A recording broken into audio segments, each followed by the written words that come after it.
டேப்பை கொஞ்சம் எடுத்துக்கோங்க.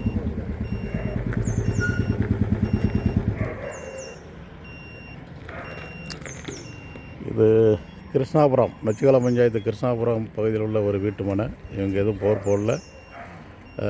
அனாஜி கான்ட்ராக்டரு. உங்களை வீடியோ எடுக்கலாமா? யூடியூப்பு, ஃபேஸ்புக்கில்லாம் வரும். உங்களுக்கு விளம்பரம் தான் வேண்டாம்ல? சரி. இவங்க பில்டர். இது வரைக்கும் அங்கே கம்பு தேங்காய் சுற்றிட்டு போட்டுக்கிட்டு இருந்தாங்களாம். ஒரு இடத்துல கஷ்டமாயிட்டான். இப்போ ஏன் ஈசான மூலையில் போடுறாங்கங்கிறதுக்கு காரணம் என்ன? எல்லோரும் ஈசான மூலையில் போகிறதா நல்லதுன்னு சாஸ்திரப்படி விரும்புறதுனால. அதானே? நீங்கள் யாரை கூட்டி வந்தாலும் அந்த ஈசான மூலையில் காமிச்சிருவாங்க. பொதுவாக இந்த ஏரியா தண்ணி வளம் உள்ள இடம். நீங்கள் எங்கே போட்டாலும் தண்ணி வரும். நீங்களாக இதில் போட்டாலும் தண்ணி வந்துடும். சரியா? அப்படிப்பட்ட இடம் இது.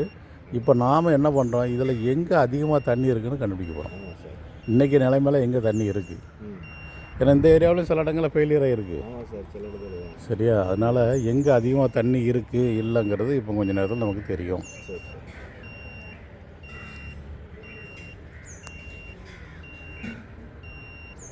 இது 400 அடி ஆழத்துக்கு ஸ்கேன் நடக்குண்ணா. நம்ம குறைந்தபட்சம் 400 அடி, அதிகப்படி 3000 அடி. நம்ம குறைந்தபட்ச ஆழம் 400 அடி ஆழத்துக்கு ஸ்கேன் நடந்துச்சு. 400 அடிக்கு மேலே போட மாட்டீங்கல்ல.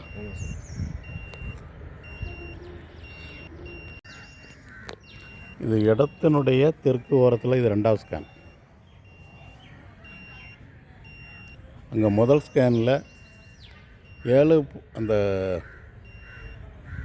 மேற்கு ஓரத்தில் உள்ள டிரான்ஸ்மிட்டர் கருவியிலேருந்து 790 மீட்டருங்கிற டிஸ்டன்ஸில் ஒரு இடம் அடையாளம் வச்சுருக்கு.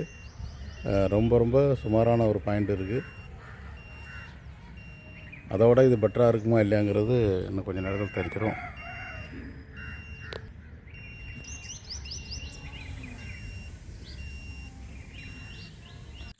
நான் முதல் ஸ்கேன் ரிப்போர்ட்டு 80 அடி ஆழத்துக்குள்ள ஒரு சுமாரான ஒரு பாயிண்ட்டு. இது 2வது ஸ்கேனில் தென்கிழக்கு மூலையில் கொஞ்சம் பரவாயில்லாத ஒரு வீட்டுக்கு தேவையான தண்ணி கிடைக்கக்கூடிய ஒரு பாயிண்ட் அமைஞ்சிருக்கு. அதில் தான் போர்வெல் போட பரிந்துரை செய்யப்பட்டிருக்கு. 100 அடிக்குள்ளே அந்த நிலத்தண்ணீர் வளம் இருக்குது. அது வரைக்கும் சீனிக்கல் குவார்ட்சைட் பாறை, அதுக்கு கீழே கடின பாறை வந்துடும்.